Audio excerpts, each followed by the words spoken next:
Morning, everybody. Today we're going to talk about three different areas of digital marketing for local businesses. And these are the three areas that are going to drive typically the most traction, definitely the most early traction to a small business. And we're going to talk about the three things that are going to get you started the most quickly. Again, this is not a comprehensive talk about digital marketing or really even a comprehensive talk about any one of these three areas. This is just to talk about sort of that 80-20 rule. What are the 20% of things you can do first that are going to get the 80% of results? And then from there, you can optimize these, do more things, even branch into other marketing channels. But there are three key marketing channels we're going to talk about today, and that's search, social, and website. So first of all, the first that we're going to talk about is being found when people search.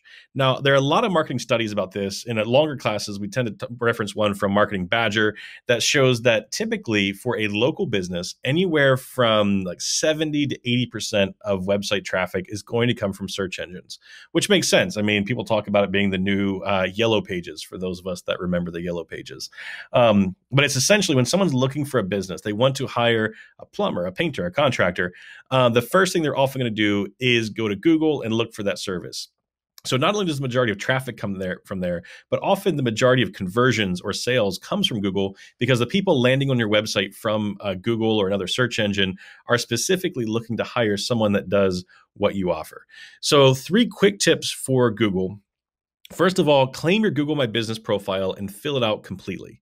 So you can find your Google My Business profile at business.google.com. And an example of what Google My Business looks like to the end user, to your potential customers, you can see here on the right. So this is Two Dudes Painting Company. If I search painting company in Lancaster, PA, and get to Two Dudes, I'm going to see this here with a listing of reviews, photos that they've uploaded or customers have uploaded.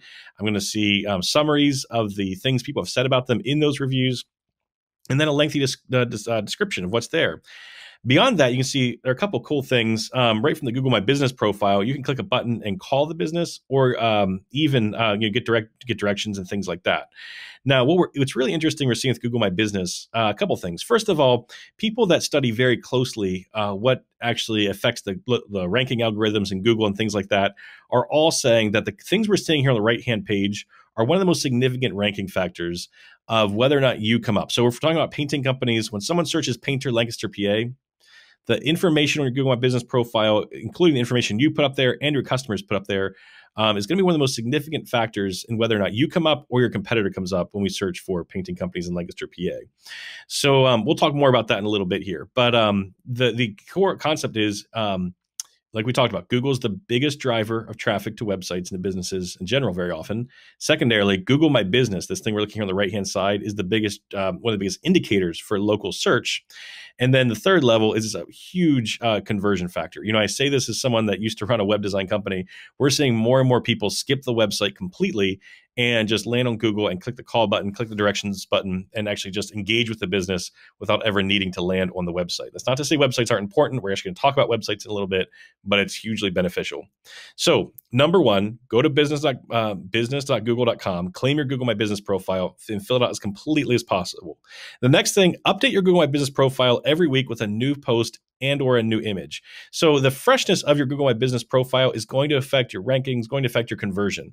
So when you sign up for that at business.google.com, you're going to see in there's a posts area where you can post updates about your business, any special offers you're doing, what you're doing in the community, those kind of things. Be sure to do that. And you can post photos of your work, post photos of areas around town where you might happen to be. If you have sensitive information, can't post pictures of your client, just show that, hey, our business, we've got an insurance company. I will post like, hey, our business just delivered a bunch of free sandwiches to the local fire company. They'll put a photo up there, and that's great. Or they'll post photos of office culture, just people around the office, things like that. They are allowed to post. Obviously, if you are in the home services area, you're a painter, you're a landscaper, you've got a great opportunity here to put up photos or even videos of the work you're doing right in the Google My Business. So get it, fill it out really completely. Make sure that you update it every week. And then the third thing is try to get at least one new review per month. More is better, like I have here. Reviews are a huge factor in where you rank. And you see here, Google understands and knows when you've got over here on the right a great price or a great experience, things like that. If reviewers say good things about your business, you are going to rank better. So if you can get a solid flow of reviews into your Google My Business profile, where people are giving you, high level reviews, high number of stars, and saying really good things about the work you do, that can really help grow. So claim it. fill it out as completely as possible, keep it updated, keep it fresh, and get those reviews flowing in there. Now we're going to switch over to social media. So when you're just starting on social media, there's so many places we can go with social media, but when we're just starting on social media, I like to tell businesses to focus on building a network that brings leads to you. So again, we used to call it, they are called social networks for a reason, right? This isn't just a broadcasting platform. So when we go and we think about it in a way that's going to actually build a community, build a network that people are talking about for a long time, a couple things to keep in mind. Number one, document your story on social media. Keep it professional. Don't just have really goofy or not professional photos out there. But don't be super corporate, right? So you want to have pictures that are human, that show some of the fun things that are going on in your company, some of the work you're doing, things like that. So don't feel like you have to have a professional photographer take all of these. Don't put a bunch of Canva graphics up there that look like they were created by corporate drone. Try to build some life into your profiles. So you can kind of see on the right here, we've got an Instagram of a landscaping company. And they've got a couple things. They're documenting the work they do. So you can see their employees doing work. You can kind of see the quality of work. You can see the professionalism, just the way they're dressed and everything, uniforms, etc. You can see some of the nonprofits they got involved in, some of the events they went to. They're really just documenting the story of the business, right? And as I look at this profile, I can see, hey, they do some cool things. I don't know what those gifts are over there, but they're probably giving their employees gifts. They have it's a fun Christmas celebration. I can see, I don't know if it's on this page here, but I can see some of the nonprofit work they've done, some of the ways they've just helped the community. I can see, kind of the events they're going to, and I can see the quality of work. And they're getting all of that by just documenting and just having the story of the business. I don't see a lot of promotions. I don't see a lot of ads. I don't even see just all the work they're doing. I just see a nice blend of things. It tells me, hey, this is a company that cares about their community, cares about their employees, and cares about the quality of work they deliver. The next thing, consider using your personal profile if possible. Personal brands really matter. So whether you're Joe the plumber or you're Elon Musk and you're running Tesla, or formerly Steve Jobs growing Apple, the personal brands connected to the company matter significantly. On social media too, most of the social networks will give a large amount of weight to posts that go out on the personal profiles of the leaders in the company, way more than the company brands themselves. So I'd like to encourage any small business owners. Actually, before I even say this, I'll say I've seen a lot of company business owners that keep their personal profile to I don't know, talk about politics or just kind of keep the personal stuff out there. And then they have this company profile that's really clean and professional. And you are missing a little bit of an opportunity there. So if at all possible, if you can use your profile to build connections, to build a community around what you do, and you can keep updates going out to your personal profile, you'll see a lot more growth on social media. Again, not an absolutely mandatory thing. I understand some people don't want to mix the personal and professional, but after working with hundreds of small businesses, the small business owners that invest in their personal social media profiles, that do networking with their social media profiles, et cetera, post the stories there, do some documenting on there, their businesses grow significantly faster. I haven't ever seen that not be the case. So that's number one. Number two, use social media to connect with referring partners. This is a missed opportunity, I think, very often. But obviously, when you're especially starting out, but I mean, really at any stage of growth, a lot of the growth that the business has is going to come from referrals and even other businesses that might refer you. So if you're in lawn care, you might get referrals from I don't know, realtors or property management companies. I know painters get a lot of, leads from realtors. You might see that if you're in IT, you get a lot of recommendations from, web design companies. That when we were running the web design company, we sent a lot of leads over to different IT companies. Businesses, whether you're B2B or B2C, businesses tend to refer a lot of leads back and forth. And a great way to connect with those business owners who are going to refer leads to you is to connect with them on social media. Potentially do a Zoom interview with the owner and post that to your social network. Share some of their posts. Just show them some love, comment on their posts. By engaging with other businesses in your community, you can see a really nice, healthy growth from that. And then that can even lead to, partnered marketing campaigns and all kinds of things. So I recommend using your social media to, kind of share the spotlight, share the love with other local business owners, and that will likely return dividends and often lead to great referral sources for your business. Number three, build an email list and consistently deliver value. So a lot of email newsletters, we see kind of fall flat. It's not something you want to, read that often, but the business owners that are crushing it with email marketing are also crushing it in the amount of leads they're getting and the business growth they're seeing. So one of the keys I see here is one, just be focused on building an email list, right? So use your social media outlets, use your website to refer people and kind of get them to sign up for an email list. And then on that email list, don't just put fluff out there. Don't just put a bunch of special offers out there. Actually actually deliver consistent value. So if you're in home services, maybe deliver, home maintenance tips. You've got a HVAC contractor that has all kinds of tips they fill every newsletter with, how to check your furnace, how to know if your furnace is ready for winter, how to know if your air conditioner is ready for summer. Every month there's some quick things that they do, just quick tips you can, offer. And that's one that I got on their email newsletter, and I'm never going to, unsubscribe from, because I'm not, a really handy person. It's great to see that, like, oh, wow, it's October, I should be checking my furnace, things like that. You can put trends in your industry. We've got a landscaper that puts out different, landscape design trends, also does really well. Inspiration checklists, how to, make, if you're in IT, for example, how to make sure your network's up to snuff, updates about, different hacks and things like that could come from an IT company. Just put really valuable content out there. The goal here, those three, famous words, stay top of mind. The goal here is not that you're going to convert from every email campaign. The goal is that you're going to stay top of mind, that you're going to build trust with an audience. And then when that audience decides who they're going to work with, you're the one that comes to mind. So build that email list, deliver value consistently, and you can definitely grow your business that way. The third, make your website convert visitors into leads. So most of you probably have a website, but one of the things we miss out on often is it actually, converting leads, right? The number, what percentage of people that land on that website are actually becoming a qualified lead or a qualified customer? So 3 quick things to increase that number. 1, make the customer the hero of every page.